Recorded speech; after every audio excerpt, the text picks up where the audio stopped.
Avant même de revenir sur son enfance, le récit montre jusqu'où le pouvoir de Staline finit par conduire l'Union soviétique. Il lance une campagne de terreur connue sous le nom de Grande Purge, destinée à éliminer l'opposition, la déloyauté supposée et toute menace contre son autorité. À l'intérieur du Parti communiste, des dirigeants et des membres considérés comme dangereux sont punis, exilés ou exécutés, tandis que Trotsky devient l'un des symboles de cette élimination politique. De nombreux officiers soviétiques, y compris des hommes ayant servi pendant la guerre civile russe et la Première Guerre mondiale, sont également accusés d'espionnage ou de contre-révolution. Après le parti et l'armée, la répression touche des intellectuels, des écrivains, des artistes et des scientifiques jugés incompatibles avec l'idéologie imposée. Les procès de masse, les interrogatoires brutaux et des aveux souvent obtenus sous la torture accompagnent cette campagne. Une partie des condamnés est exécutée, tandis que d'autres sont envoyés dans des camps de concentration ou de travail forcé connus sous le nom de goulag. La purge installe une peur et une paranoïa profonde dans la société soviétique, où parler librement peut suffire à faire craindre une accusation d'ennemi du régime. Le récit relie aussi cette période à des souffrances prolongées, à la famine, à des millions de morts et à une méfiance envers le pouvoir qui persiste bien après Staline. Pour comprendre comment un tel système a pu se construire, il faut revenir au début de la vie de Joseph Staline. Le récit le présente comme l'un des dirigeants les plus influents du XXe siècle. Passé d'une enfance marquée par la pauvreté à un rôle central dans l'histoire de l'Union soviétique.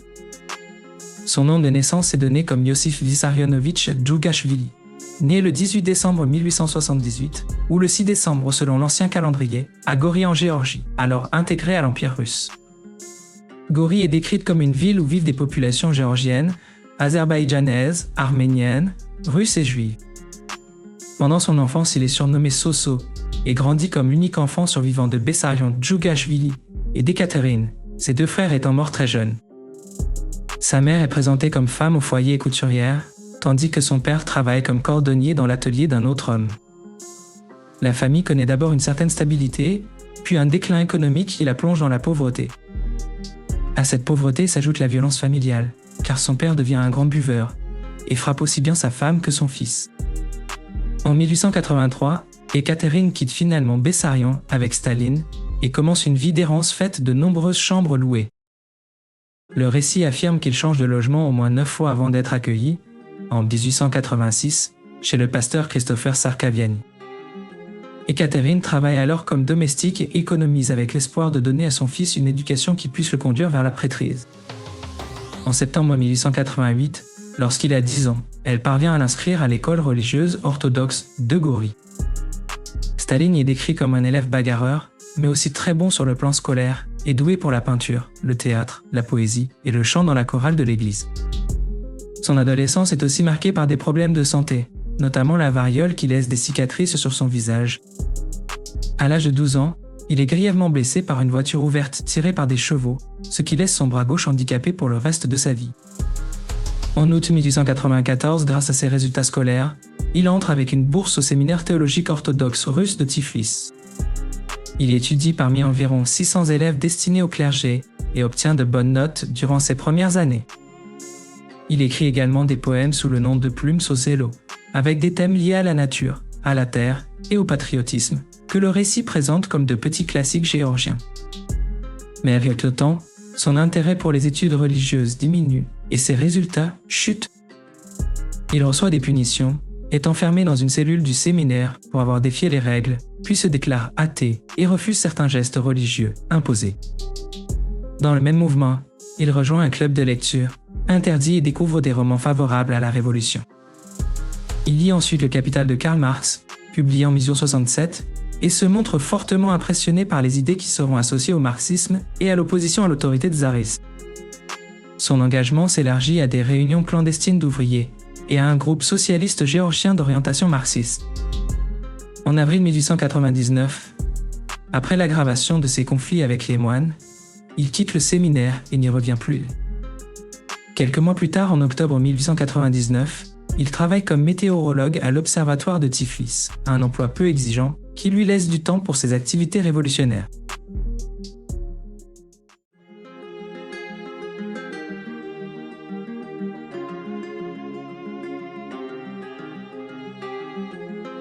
À partir de là, son activité socialiste devient de plus en plus visible. En 1900, il participe à l'organisation de réunions clandestines d'ouvriers pour le 1er mai et pousse des travailleurs vers une grève de grande ampleur. La police secrète impériale, l'Okhrana, tente de l'arrêter en mars 1901, mais il parvient à s'enfuir et à entrer dans la clandestinité. Pendant sa fuite, il vit grâce aux dons de ses amis et de ses sympathisants, sans pour autant abandonner l'organisation politique. Il prépare ainsi le 1er mai 1901, qui rassemble selon le récit environ 3000 manifestants, avant de se terminer par des affrontements avec les autorités. La police le recherche alors avec davantage d'insistance, tandis qu'il change de nom et dort dans des appartements différents pour éviter l'arrestation. En novembre 1901, son activité lui vaut d'être choisi pour le comité de Tiflis du Parti ouvrier social-démocrate de Russie, le poste de Herstal. Ses méthodes et les divisions qu'il provoque parmi les marxistes de Batoumi finissent toutefois par faire naître des soupçons, certains le considérant même comme un possible agent provocateur du gouvernement. Il continue malgré tout à prononcer des discours, à organiser des manifestations et à participer à des grèves, notamment dans un entrepôt lié à une raffinerie de pétrole. Après l'arrestation de plusieurs meneurs, il organise une nouvelle manifestation de masse qui tente de prendre d'assaut une prison. La confrontation dégénère lorsque la police tire sur les manifestants et en tue 13. Staline est finalement arrêté en avril 1902, puis condamné au milieu de 1903 à 3 ans d'exil en Sibérie orientale, dans la petite ville de Novaya Oda. Il ne reste pourtant pas jusqu'au terme de cette peine.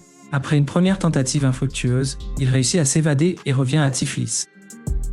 Il reprend ses activités et participe à l'édition d'un journal marxiste géorgien, avec Philippe Makaradze. Lorsqu'il appelle un temps le mouvement marxiste géorgien à se séparer de ses partenaires russes, certains membres du poste l'accusent de s'éloigner de l'internationalisme marxiste. La menace d'exclusion disparaît après qu'il retire cette position. En janvier 1905, le massacre de manifestants à Saint-Pétersbourg déclenche des troubles dans l'Empire russe et ouvre pour lui une nouvelle phase d'action.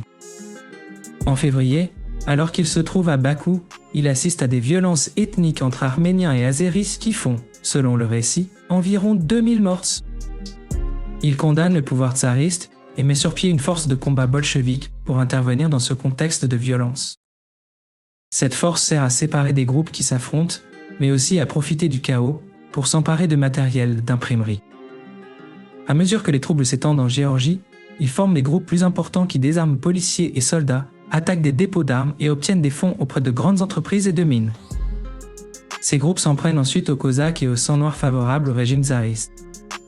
En novembre 1905, les bolcheviks géorgiens choisissent Staline comme délégué à une conférence organisée en Finlande. C'est là qu'il rencontre pour la première fois Vladimir Lénine, qu'il respecte profondément, même s'il n'est pas d'accord avec lui sur la participation aux élections de la Douma. Staline juge alors que la voie parlementaire ferait perdre du temps aux révolutionnaires. En avril 1906, il retrouve Lénine à Stockholm lors du 4e congrès du Post-Dertero. La majorité décide de ne pas financer le mouvement par des braquages armés, mais Lénine et Staline rejettent cette ligne et discutent d'autres moyens d'obtenir de l'argent par la force.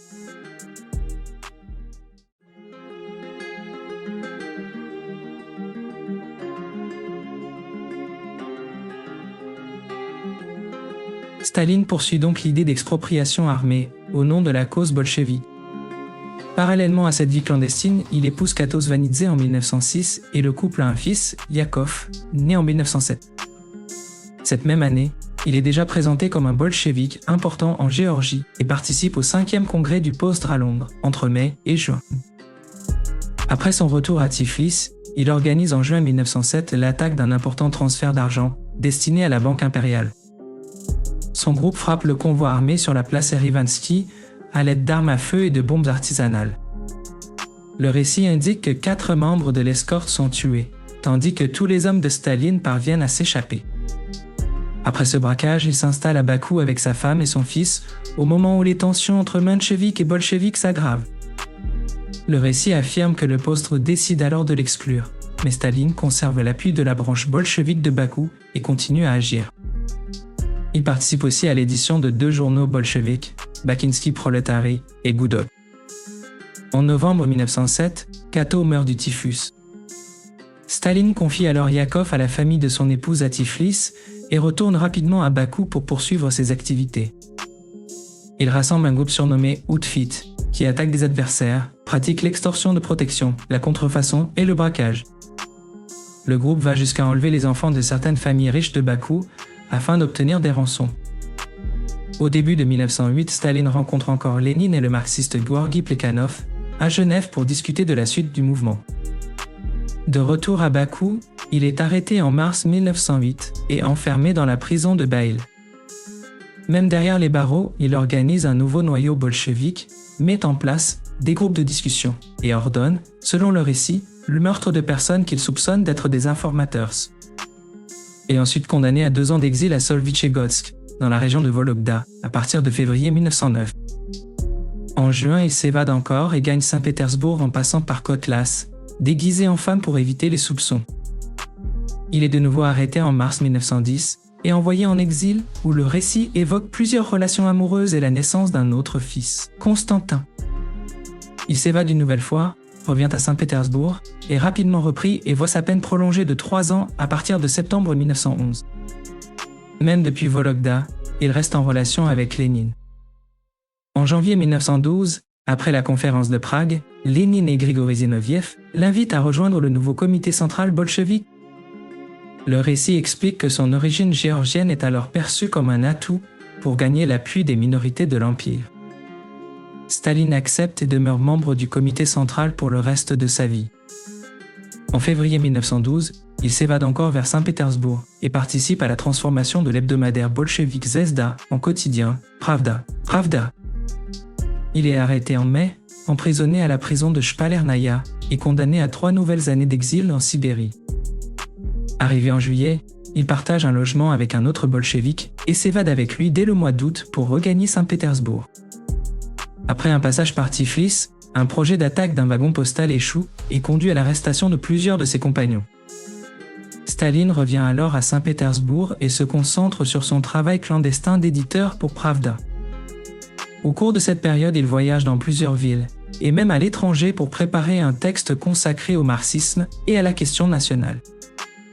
Lénine soutient cet article, publié dans une revue bolchevique, entre mars, avril et mai 1913. Le texte paraît sous le nom de K. Staline, un pseudonyme qu'il utilise depuis 1912, et que le récit rattache au mot russe signifiant acier. Avant même cette publication, il est arrêté une nouvelle fois en février 1913 et condamné à 4 ans d'exil dans la région lointaine de Touroukansk. En mars 1914, les autorités l'éloignent encore davantage en le transférant à Koureïka, près du cercle arctique, afin de rendre toute fuite presque impossible. Cette fois, il ne s'évade pas et le récit évoque une relation avec une femme locale, Lydia Pereprigina, ainsi que la naissance d'un fils nommé Alexandre en 1917. Pendant cet exil, la Russie entre dans la Première Guerre mondiale et les bolcheviks exilés finissent par être appelés au service militaire. En février 1917, l'examen médical déclare Staline inapte en raison de son bras handicapé depuis l'enfance. Il négocie alors pour servir l'État dans un travail près d'Atchinsk, quelques mois seulement avant que la révolution de février ne bouleverse à nouveau sa trajectoire.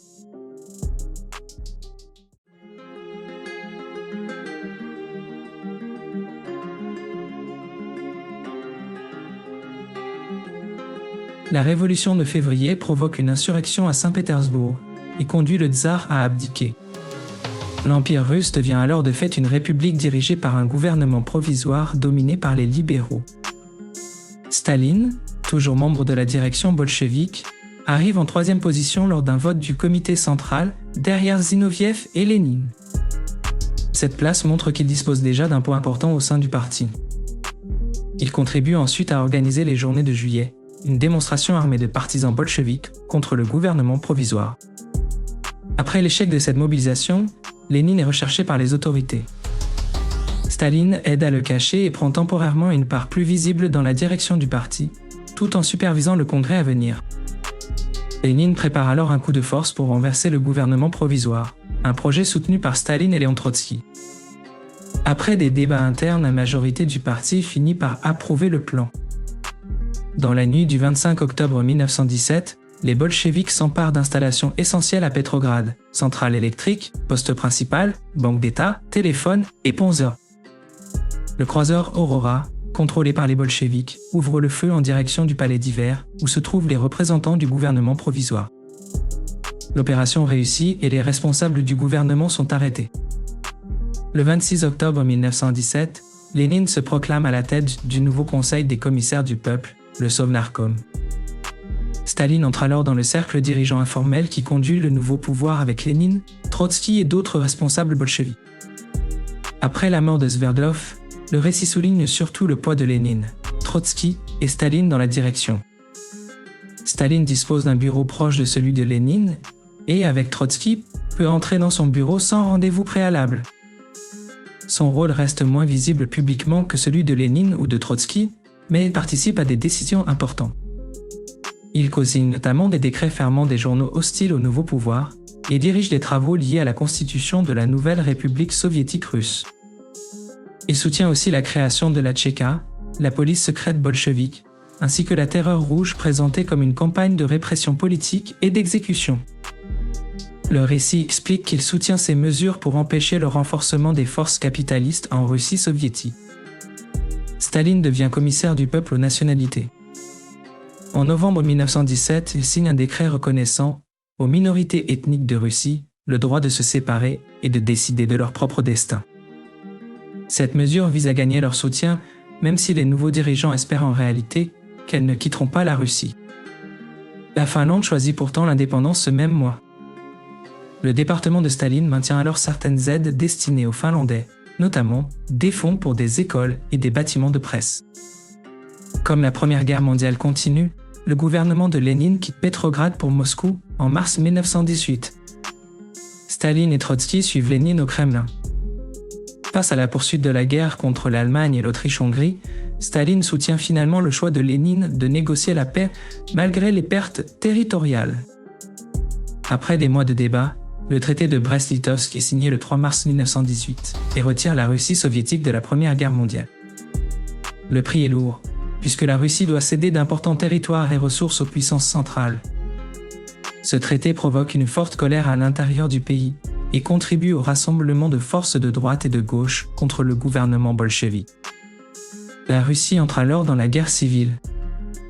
En mai 1918, alors que les réserves alimentaires diminuent, Staline est envoyé à Tsaritsyn pour prendre en main l'approvisionnement du sud de la Russie.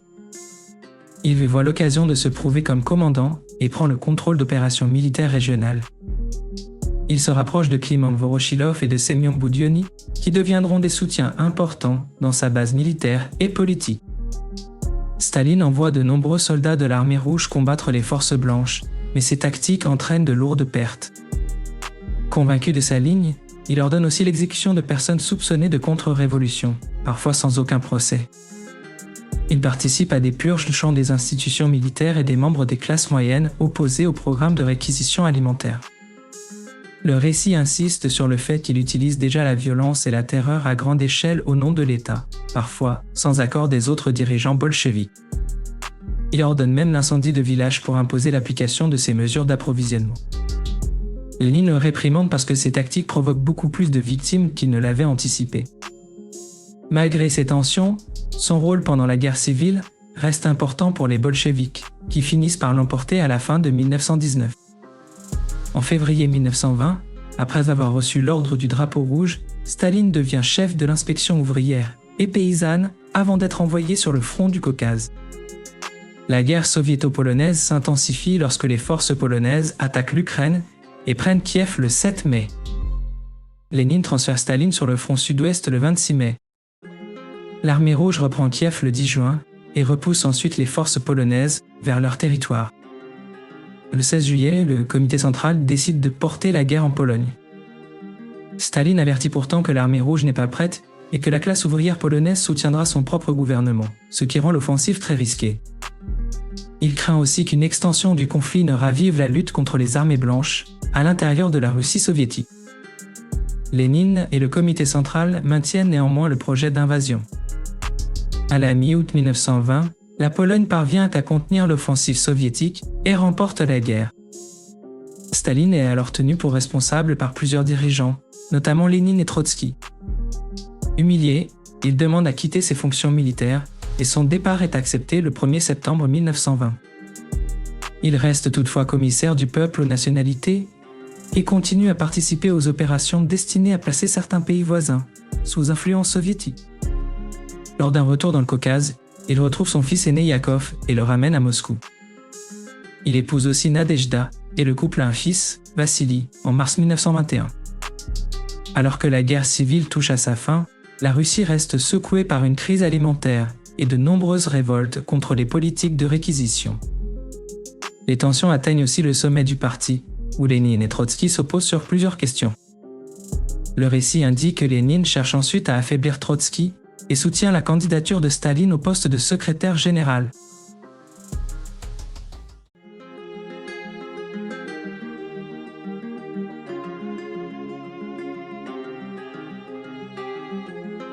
Staline accède ainsi au poste de secrétaire général du parti.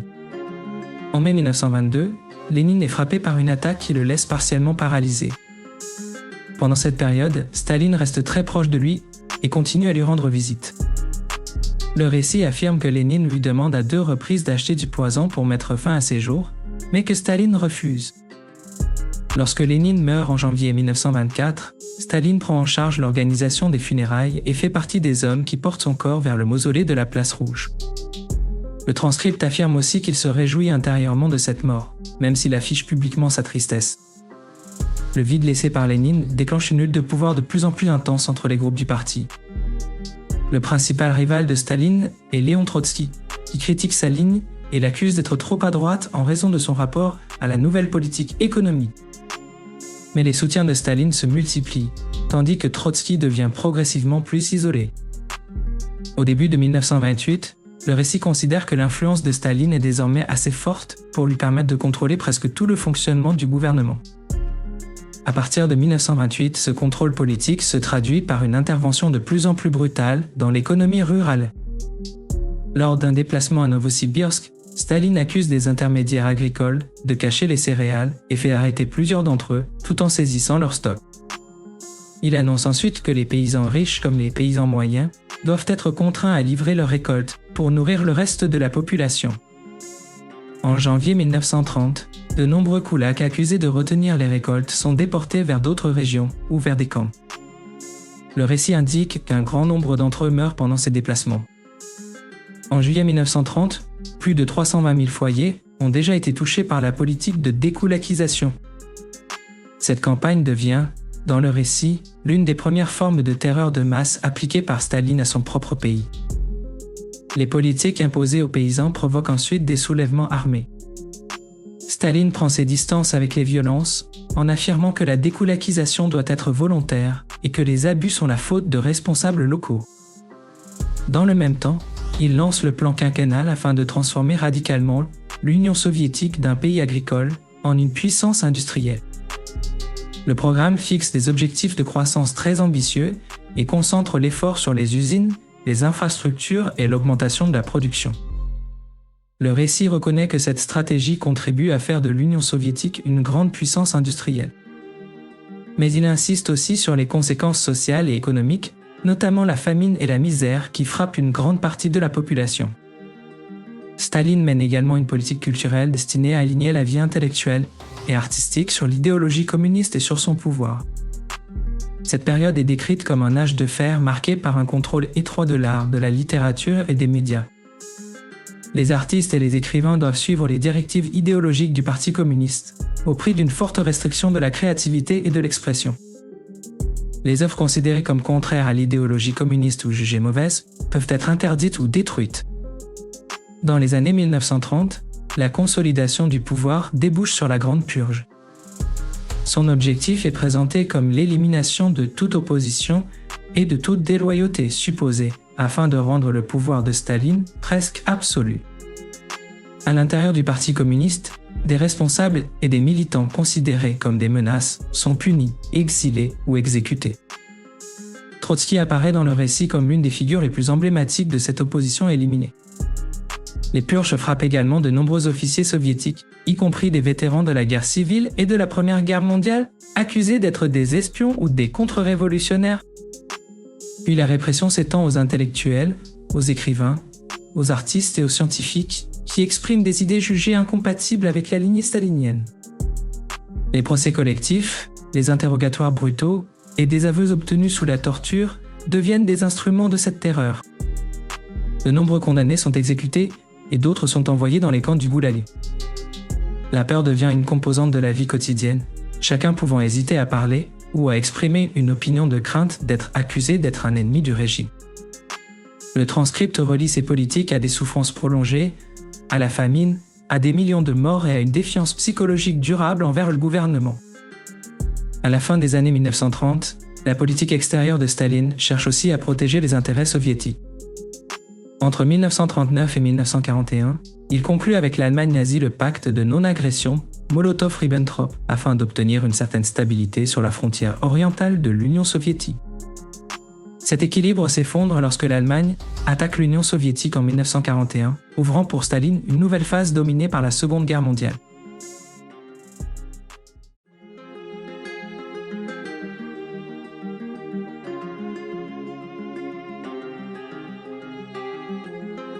Au début de la guerre contre l'Allemagne, Staline reste dirigeant central de l'Union soviétique.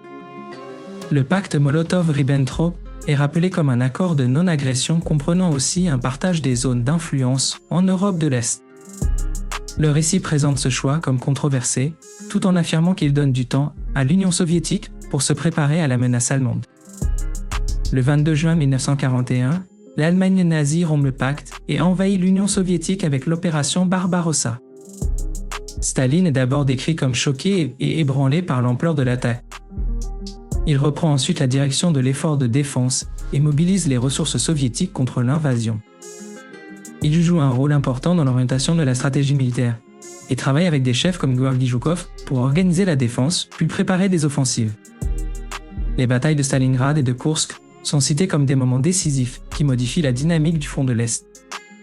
Après l'attaque japonaise contre Pearl Harbor en 1941, l'Union soviétique devient de fait l'allié des États-Unis et du Royaume-Uni. Staline participe alors aux grandes conférences alliées, notamment Téhéran en 1943 et Yalta en 1945. Il se nomme officiellement commandant suprême des forces armées soviétiques, ce qui concentre entre ses mains l'autorité stratégique et militaire pendant la guerre. Son rôle ne se limite pas à la défense du territoire. La victoire soviétique contre l'Allemagne contribue aussi à transformer l'équilibre géopolitique d'après-guerre. Le récit considère qu'à l'issue du conflit, l'Union soviétique s'impose comme l'une des grandes puissances mondiales. Après la guerre, l'influence politique et militaire soviétique favorise la création de gouvernements pro-soviétiques dans plusieurs pays d'Europe de l'Est, libérés de l'occupation allemande. Cette évolution conduit à la formation du bloc de l'Est. Elle alimente aussi les tensions entre l'Union soviétique et les pays occidentaux et devient, selon le récit, l'un des moteurs des débuts de la guerre froide. Le poids de Staline continue donc à s'accroître dans l'ordre international qui suit la guerre. Il participe aux conférences de Yalta et de Potsdam en 1945, où les Alliés discutent à nouveau des arrangements d'après-guerre et des zones d'influence en Europe. Ces discussions font apparaître des tensions croissantes avec les puissances occidentales. Staline utilise l'influence soviétique pour soutenir des gouvernements communistes dans des pays d'Europe de l'Est libérés de l'occupation nazie. Le récit cite notamment la Pologne, la Roumanie et la Tchécoslovaquie comme des États placés sous des gouvernements pro-soviétiques. L'Allemagne vaincue est divisée en 4 zones administrées par l'Union soviétique, les États-Unis, le Royaume-Uni et la France. Dans la zone orientale occupée par les soviétiques, se met en place l'Allemagne de l'Est avec un système communiste. Après l'essai de la bombe atomique américaine en 1945, Staline ordonne le développement d'une arme nucléaire soviétique. Cette décision ouvre une course aux armements nucléaires entre le bloc de l'Est et le bloc occidental et accentue encore la tension de la guerre froide. Malgré les politiques controversées décrites tout au long du récit, Staline laisse l'Union soviétique dans la position d'une superpuissance que le reste du monde doit désormais prendre en compte. Sa carrière politique s'achève seulement avec sa mort le 5 mars 1953.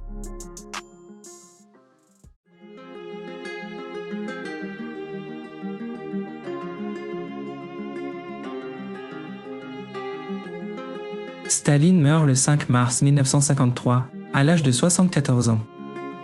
Il avait auparavant subi une attaque cérébrale, mais son état de santé était gardé dans un secret extrême par son entourage. Seules quelques personnes connaissaient réellement la gravité de sa situation avant que son état ne se détériore jusqu'à sa mort. Après son décès, des rumeurs et des théories apparaissent pour savoir s'il est mort naturellement, ou si certains de ceux qui voulaient lui succéder ont joué un rôle. Le récit conclut toutefois que les éléments disponibles indiquent une mort provoquée par la maladie dont il souffrait. Sa disparition laisse derrière elle un héritage fait de politiques répressives, de purges politiques et de terreur. Après sa mort, plusieurs dirigeants soviétiques, en particulier Nikita Khrouchtchev, critiquent ouvertement certaines de ses politiques pendant la déstalinisation. Des détails sur les répressions et les purges sont alors révélés, avec la reconnaissance de nombreuses injustices commises. L'héritage de Staline se retrouve aussi dans les États satellites d'Europe de l'Est, placés sous l'influence soviétique. Le récit cite notamment la Pologne, la Tchécoslovaquie et la Hongrie parmi les pays où des gouvernements communistes restent liés à cette influence. Ces conceptions du communisme et du socialisme dans le cadre soviétique continuent à peser sur les politiques et les débats idéologiques pendant plusieurs décennies.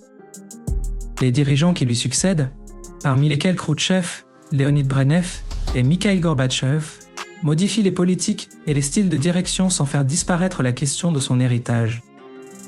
Les purges laissent également un traumatisme social et psychologique profond dans la population soviétique. Le récit souligne qu'il faut longtemps pour dépasser la peur, la méfiance et plusieurs effets négatifs accumulés pendant son règne. Même après la disparition de l'Union soviétique, Staline reste une figure historique qui continue d'influencer la manière dont le communisme et le socialisme sont perçus dans l'histoire moderne. Le jugement porté sur lui demeure donc complexe dans le récit.